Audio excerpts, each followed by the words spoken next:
down the hill. We're about to go into Idaho. Drop one gear here. Go down this hill, being 6 high.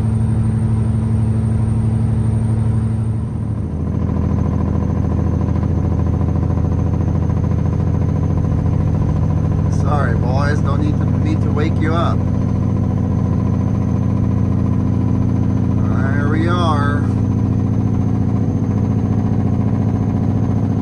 Idaho.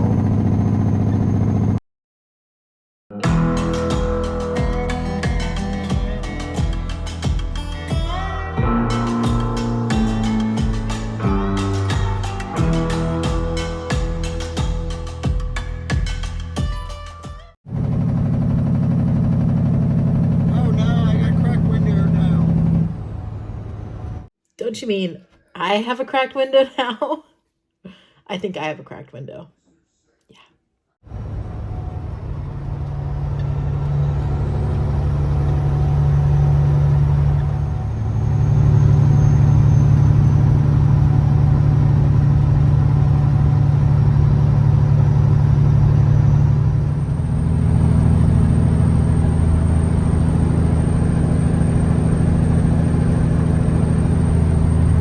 That's how much boost the 550 cat rods.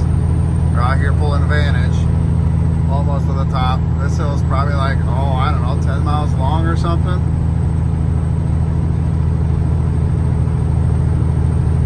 But I think this thing unplugged itself. I don't know, maybe it's had a cork in it or something, because all of a sudden it started actually making the boost it's supposed to make, and it's pulling like it's supposed to pull. So, I don't know, maybe it just needs to wake up from its slumber.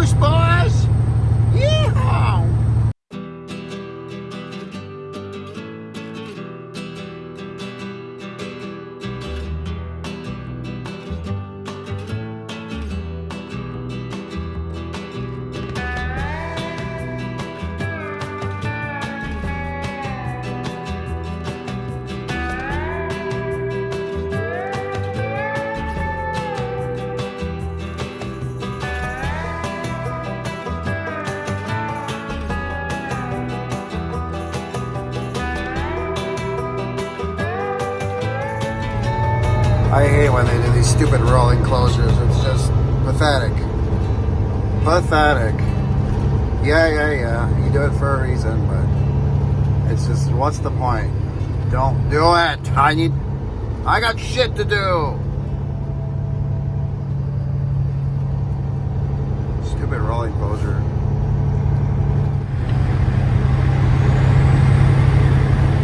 Oh, we're almost to Seavon. 10 minutes away. Let's get these bolt cutters, open these doors, and go stick it in the door. We were supposed to have a loaded trailer going back to Sacramento, but they say it got canceled. Well, they're asking me to take some load to Portland. I'm not doing that. Well, I mean, we're not supposed to be doing that, so besides, it kind of throws my plans off of sleeping and stuff. But I mean, I guess it is kind of on the way. So if they really want me to do it, I guess I can. But I don't know. Anyway, I'm gonna pop these doors open, get the seals off, and we're gonna go back this in the door.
All right, well, we got to give dispatch a call because I think I'm hoping we're gonna end up taking it empty since they canceled the load.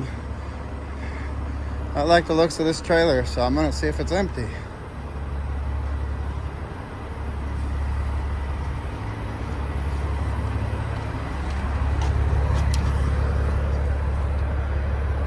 It is not. All right, so we got ourselves a trailer. Now we're just waiting for approval for them to say it's okay for us to go with it empty. So we were supposed to have a loaded trailer to Sacramento, but they do this split deal where they put a half a load to Portland and half a load to Sacramento. The guy that was supposed to take to Portland took my Sacramento yesterday. So they were trying to figure all that out. And they wanted me to go to Portland. I said, no, I don't really want to go to Portland. I'm exhausted and I won't be there till tomorrow, and then I'll have to wait there and it's going to cut into my home time and stuff. And besides, they said that they're going to have a guy that comes in here that can do it, so it's not a problem. And it's not really my route. So I'm waiting for them to approve for me to take this empty. That's the only empty here. So, yay. I just want to go to bed. I'm tired. Not a big deal. Like I always say, you're gonna have that on those big jobs. Just gotta wait for them. So anyway, we got here safe and sound, and I'm happy with that. And hopefully we can make it home safe and sound. Looks like California is having some weather at the border on I-5, but we're not gonna deal with that tonight because we are gonna go to bed. I should be sleeping by now, but again, I'm waiting for people to approve stuff so I can go to bed and get out of here and go to the truck stop because I have just enough time on my clock to make it to the truck stop and go to bed. I'm tired. But a long night. Actually, no, it hasn't been that long of a night. I like that route. It's been a good night, but again, I'm tired because it was all night of trucking. So. Yay, let's go. All right, well, they approved our empty move, so we're gonna make like ducks and get the flock out of here. Try to get out of this tight spot because we have to go right and there's not much room. Luckily, I'm a skilled professional. One of them dang old skilled professionals. Luckily, this truck turns on a dime too, man. Damn, this trailer's got some sensitive brakes. Holy crap.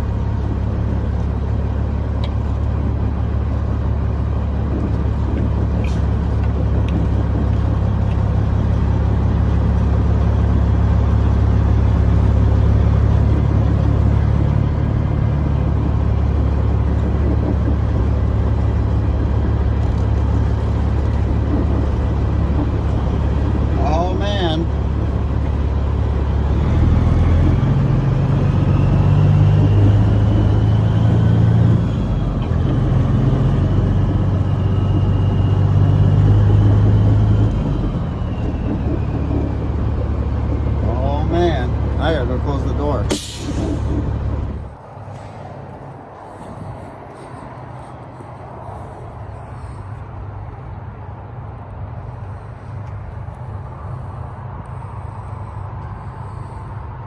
It's peeling like a sunburn. Salt. Let's go get some grub.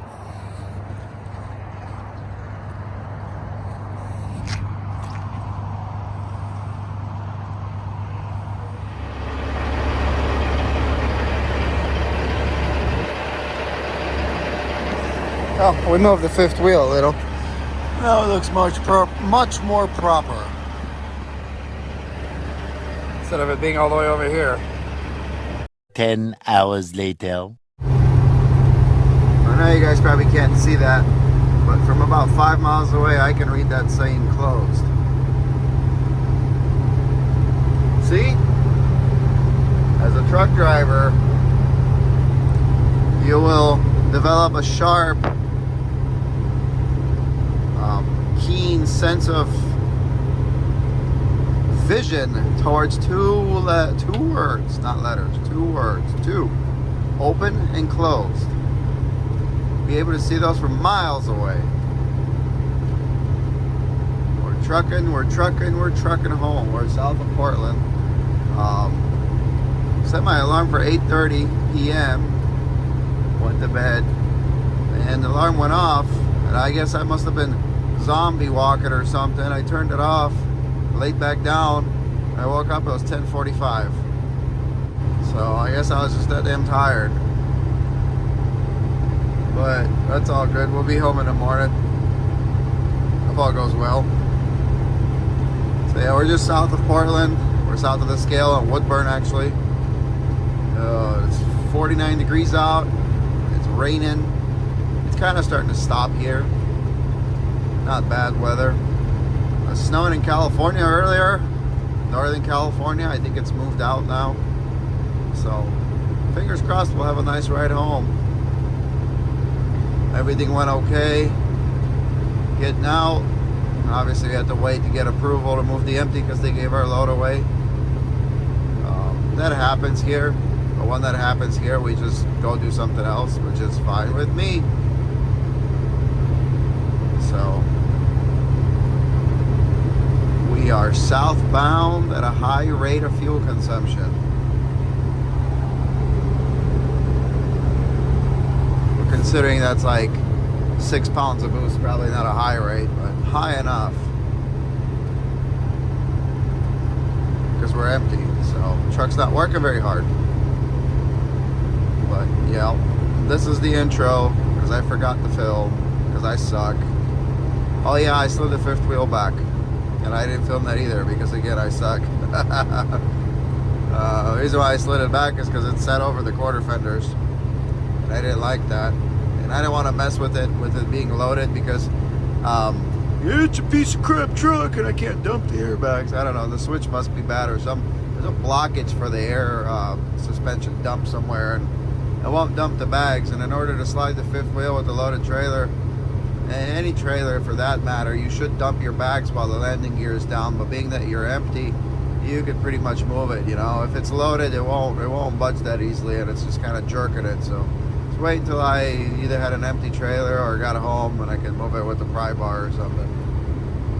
But now it's sitting legit. So let's truck haul.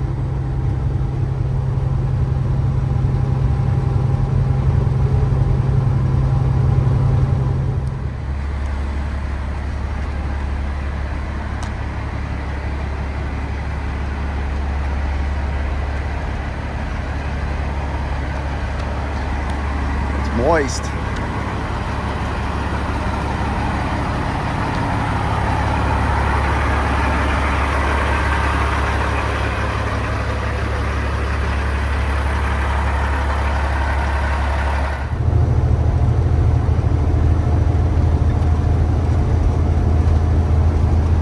I don't think we're going to be getting to wash old Tyler here today, but hopefully the rain rinses the salt off of him.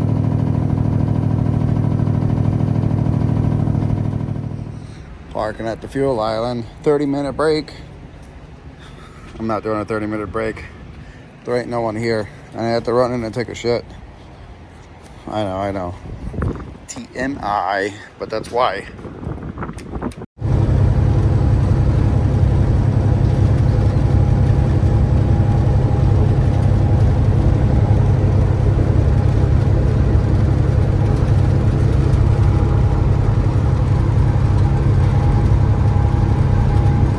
That is a large Mac.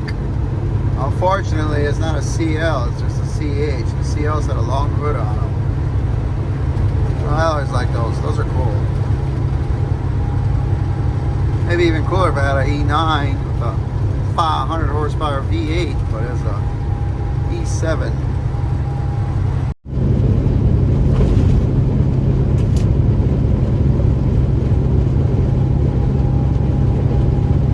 Almost back. Sacramento, West Sacramento.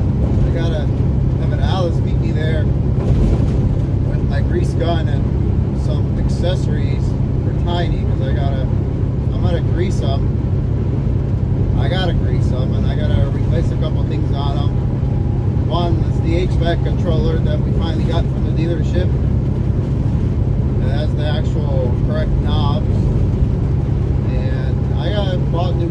for that that coupler that connects the EGR valve to that J pipe that broke, because I can't get those damn old clamps to seal. And I see that the new ones are updated clamps, which are T-bolt style, like your boost clamps. And the old ones are just regular worm clamps that you use a screwdriver on, and I just can't get them tight enough. And there's just a slight exhaust leak there that's annoying the living SHIT out of me. Anyway, speaking of that truck, Tiny Dancer, I know some of you guys are not impressed with my deer guard, which I don't really care. Because I'm going to tell you, just because it's made in China doesn't make it any different than your American-made deer guard that's made with China steel to begin with. And it's welded with some flux core welder by Cletus in South Arkansas. Those things aren't designed to take repetitive impacts over and over and over. Now, will they? Yeah. But for the most part, if you hit one big enough, they're kind of a one-time use. If you want to get a actual deer bumper or moose bumper, you get the herd or the LER. Now, this is 14 gauge steel. It's robotic, TIG welded. I'm sorry, not TIG welded. And it looks pretty quality to me. I mean, I don't care that it's from China. I really don't give a shit that it's from China. I just care that it protects the truck. And I guarantee you it will. So, that's all I'm going to say on that. I don't want to spend $1,800 on stupid tubing, because that's all it is stupid round tubing for $1,800. I bought this one for $783 out the door, and it is literally the same quality, if not nicer, than that crap you get for $1,800 that's just round stupid tubing. Updates on Tyler. So obviously the windshield washer nozzle was fixed that Alice had a problem with. So we got new ones. You guys saw I bought seats. I didn't get time to put those in before I had to go out though. Yes, the road's rougher than all hell here. I'll put those in before she goes out this week. I need to hook up Cat ET to this thing and see what power it's set at, because I do not believe that this is 550. There's just no way this is a 550 horse. I want to say this thing's probably turned down a little bit from originally advertised 550, or something's not right, because it just does not want to make boost till you're about 1700 RPM. And I know this is an older engine, so it's going to pull differently, and excuse me, I have a different power band, but I don't feel it should be this lazy. It's really lazy, unless it's got a crappy low NOx cat file in it that's really, really bad. If that's the case, we need to get it the hell out of here. Also, I'm going to boost leak test it in case it has a boost leak, which is possible. But it doesn't do too bad. It does all right. It's just not what I'm used to, and I don't feel that.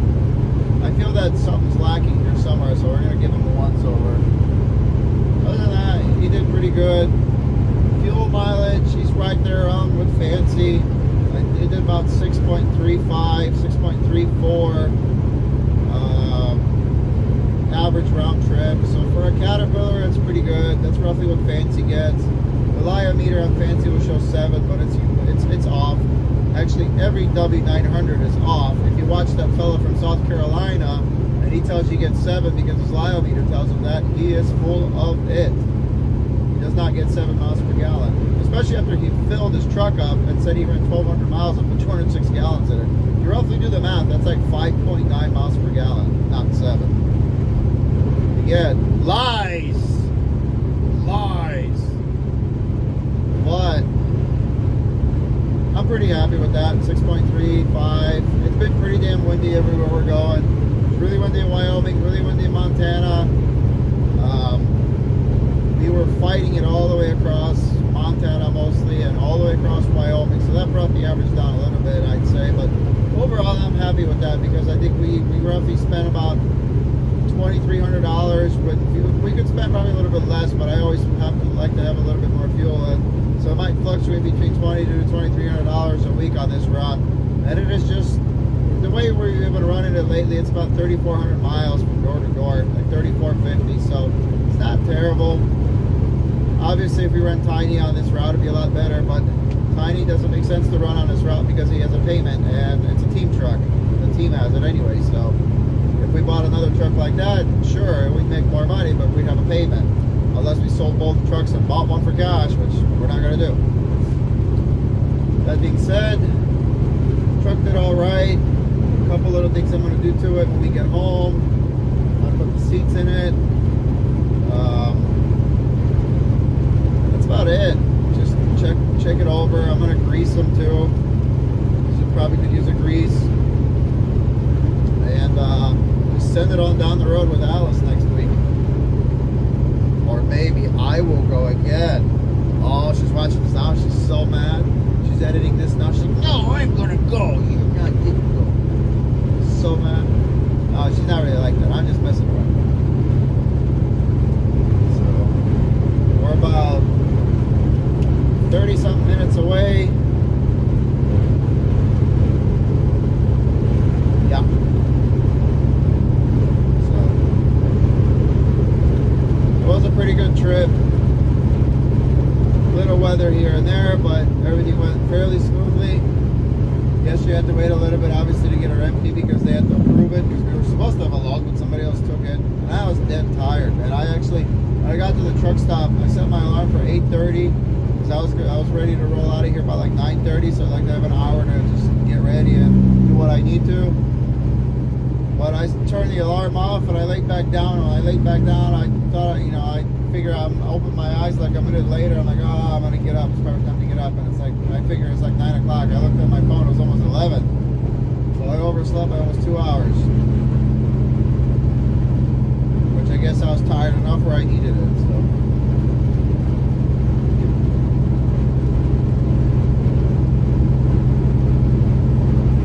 That's all I got to say. We're almost to West Sacramento. I'm passing full so I don't run out of my ELD time. And we're gonna go home. So see you guys in a bit.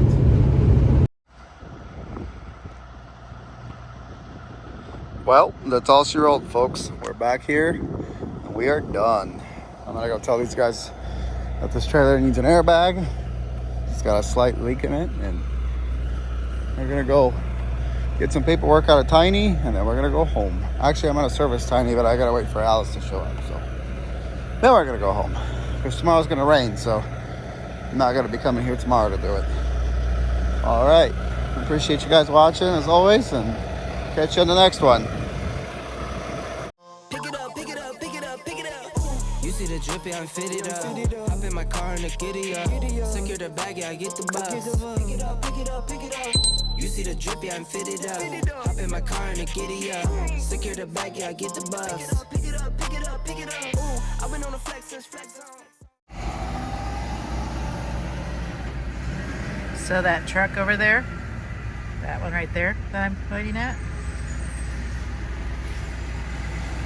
yeah, that's the one I guess that they gave Martin's load to. So he got here after Martin, but he left before Martin.